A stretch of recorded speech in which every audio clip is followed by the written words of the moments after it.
जब योशुआ वृद्ध हो गया और उसकी अवस्था बहुत अधिक हो गई, तो प्रभु ने उससे कहा, तुम्हारी अवस्था बहुत अधिक हो गई है और देश के अनेक बड़े भाग अब तक तुम्हारे अधिकार में नहीं आए। वे इस प्रकार हैं: फिलिस्तियों के सब प्रदेश, गशूरियों का सारा देश, मिस्र के पूर्व शीहोर से लेकर उत्तर दिशा के एक्रोन की सीमा तक, जो कनानी देश समझा जाता है, अव्वियों के प्रांत, दक्षिण में कनानियों का संपूर्ण प्रदेश, सिदोनियों की गुफा से लेकर अफेक तक अमोरियों का प्रदेश, फिर गिबलियों का देश और सारा लेबानोन, पूर्व में हेर्मोन की तलहटी पर स्थित बालगाद से लेकर उस स्थान तक जहां से हमात का मार्ग शुरू होता है, लेबानोन के पहाड़ी प्रांत से मिस्र फोतमईम तक के सब निवासियों को अर्थात सब सिदोनियों को मैं स्वयं इज़राइल के लोगों के सामने से भगा दूंगा। मैंने तुमको जैसा आदेश दिया है, तुम वैसा ही चिट्ठी डालकर उसे इज़राइलियों को विरासत के रूप में दोगे और उसे 9 वंशों और मनस्से के आधे वंश में विरासत के रूप में बांट दोगे।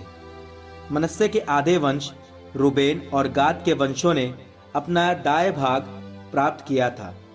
जिसे मूसा ने उन्हें यरदन के पूर्व में दिया था,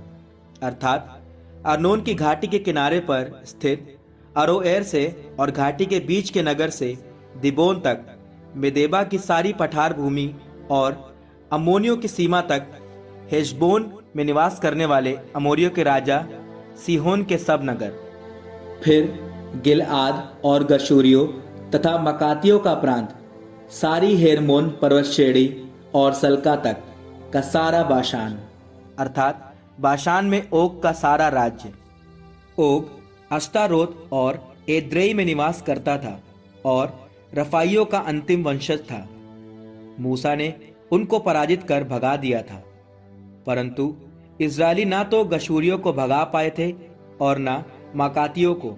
इसलिए गशूरी और मकाती अपने अपने निवास स्थानों में आज तक इज़राइलियों के बीच रहते हैं। केवल लेवी वंश को दाएं भाग नहीं मिला था। प्रभु इज़राइल के ईश्वर को अर्पित होम बलियां ही उसे दाएं भाग में मिली थी,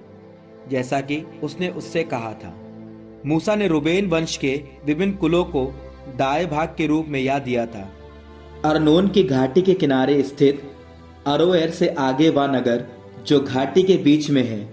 फिर मेदेबा के पास की सारी पठार भूमि, हेशबोन और पठार भूमि पर स्थित उसके सब नगर, दीबोन, बामोत बाल, बेत बाल में ओन, यहसा, केदेमोत और मेफात, किरियाताइम, सिब्मा और घाटी की पहाड़ी पर सेरेत शहर, फिर बेत पाओर, पिसगा की तराइयां और बेत यशीमोत, अर्थात पठार के सब नगर, हेशबोन में रहने वाले अमोरियों के राजा सीहोन का सारा राज्य, जिसे मूसा ने मिदियान के नेताओं के साथ पराजित किया था,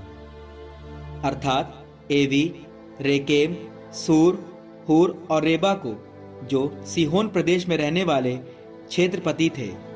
इज़राइलियों ने युद्ध में मारे हुए लोगों के अतिरिक्त शकुन विचारने वाले बाओर के पुत्र बिलआम को भी तलवार के घाट उतार दिया था। रूबेन वंशियों की सीमा यरदन थी। यह प्रदेश उसके नगरों और उनके गांवों के साथ रूबेन वंशी कुलों को विरासत के रूप में मिला था। मूसा ने गाद वंशियों के विभिन्न कुलों को यह प्रदेश दिया था: यजेर और गिलआद के सब नगर, रब्बा के सामने स्थित अरोएर तक, अमनियों का आधा देश, हेशबोन के रामत मिस्पे और बटोनीम तक, और महनयीम से दबीर के प्रांत तक, तराई में बेत हराम, बेत निम्रा, सुक्कोत और साफोन, अर्थात हेशबोन के राजा सीहोन का शेष राज्य, यरदन और यरदन के उस पार पूर्व में किनेरेत समुद्र तक का देश। यही उनके नगरों और गांवों के साथ गादवंशी कुलों को विरासत के रूप में मिला था। मूसा ने मनस्से के आधे वंश के विभिन्न कुलों को यह प्रदेश दिया था: महनईम से लेकर सारा बाशान, बाशान के राजा ओग का सारा राज्य, और बाशान में याइर के सब नगर, कुल मिलाकर 60 नगर। फिर बाशान में ओग की राजधानियां अश्तारोत और एद्रेई के साथ गिलआद का आधा भाग। यह मनश्शे के पुत्र माकीर के वंशजों अर्थात आधे माकीरियों के विभिन्न कुलों को मिला था। ये वे भाग हैं जिन्हें मूसा ने यरदन के उस पार यरीको के पूर्व मोआब के मैदानों में दाएं भाग के रूप में विभाजित किया था। लेकिन मूसा ने लेवी वंश को दाएं भाग के रूप में कुछ नहीं दिया था। प्रभु इज़राइल का ईश्वर उसका दाएं भाग है, जैसा उसने उनसे कहा था।